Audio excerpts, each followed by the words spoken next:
nga pala si Jason Mahilak, laking Mindanao. Pumunta na Manila at nakipagsapalaran. Hindi pala ganun kadali ang makipagsapalaran sa buhay. Akala ko hanggang doon na lang, wala na akong pag-asa o masinso. Pumasok bilang isang construction worker. Hindi naman ako nakapagtapos sa pag-aaral sa hirap ng buhay. Dumating sa punto, puno ng kalyo yung mga palad ko para lang makapag-ipon para sa pamilya.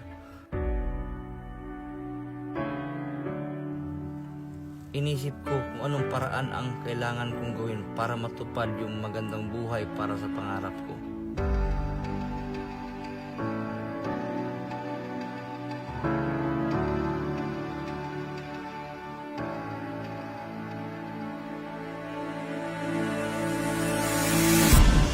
Isang araw, na-invite ako sa UNO sa grupo ng Persian.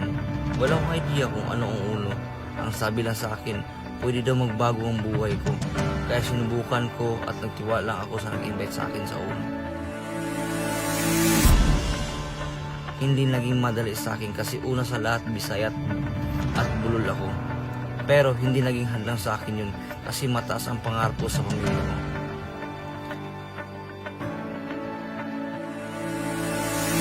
Inibayan ko lang loob ko at hinarap ang lahat ng hamon ng buhay.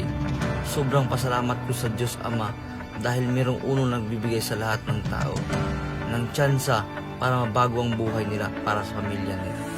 When the sharpest words wanna cut me down, I'm gonna send the blood, gonna drown them out.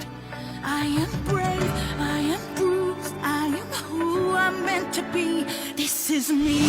Look out, 'cause here I come, and I'm marching on to the beat I drum.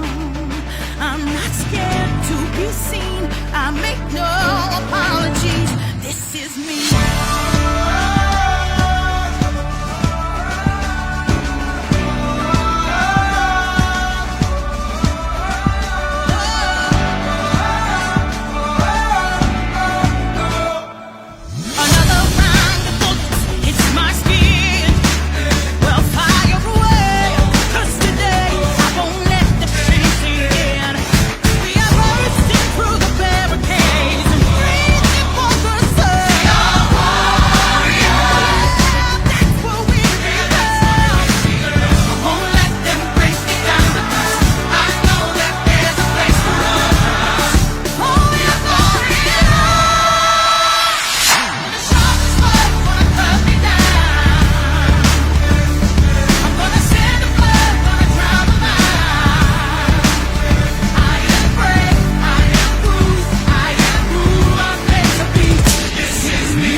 Pagtibayan mo lang at panghawakan dahil sa UNO, ang lahat ng pangarap mo, tiyak may katuparan.